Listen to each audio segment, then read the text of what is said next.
नमस्कार। प्रस्तुत है आज का चिंतन।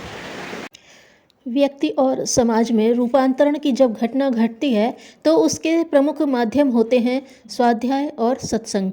स्वाध्याय से सत्प्रेरणा मिलती है और सत्संग से सद्भावना पुष्ट होती है।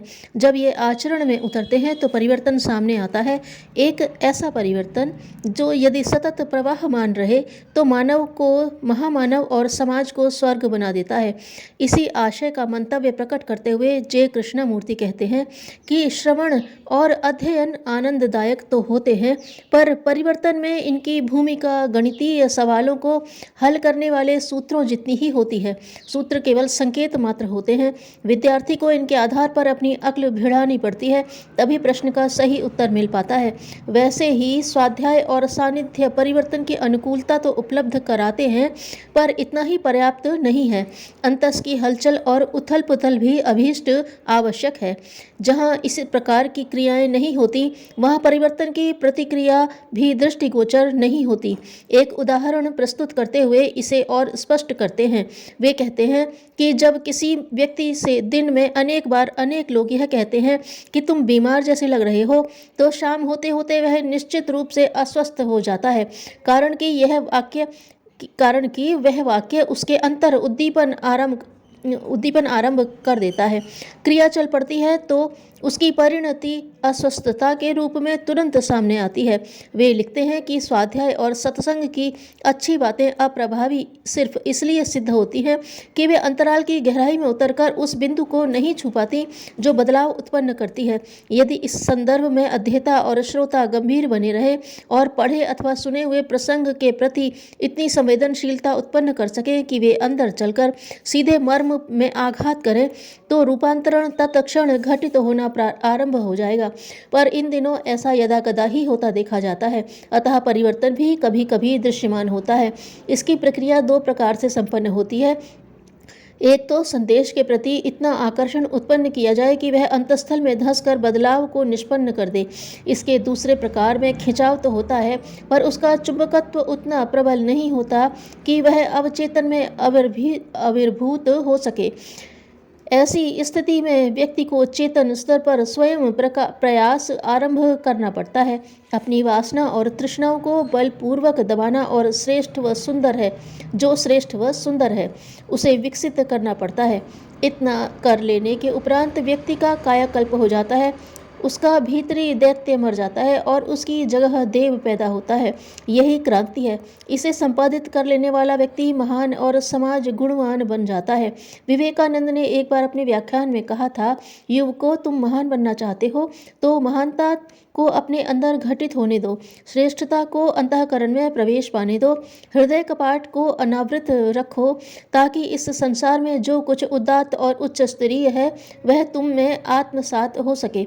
याद रखो, मात्र शब्दों को श्रवण तंत्र से होकर गुजार भर लेने से विशेष कुछ न होगा। जो होगा वह इतना ही है कि तुम कष्ट कठिनाइयों को भूलकर थोड़े समय के लिए शांति के समुद्र में डूब जाओगे, पर स्वयं शाश्वत शांति के सागर न बन सकोगे। वह गहराई व गंभीरता पैदा न हो सकेगी जो ये सलीलागार अपने में संजोए हैं। यह मत भूलो कि आने वाली पीढ़ियों के तुम भाग्य विधाता हो, भविष्य निर्माता हो।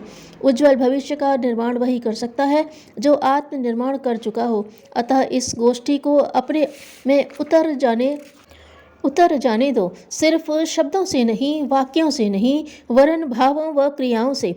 सचमुच शब्द और संदेश जब तक कार्य रूप में न परिणत हो जाएं, तब तक कर्ता के लिए निरर्थक और निरुद्देश्य हैं। सार्थक वे तभी बनते हैं जब आचरण में उतरें और दूसरों को अनुकरणीय प्रेरणा दें, अन्यथा बुद्धि विलास मात्र बनकर रह जाएंगे।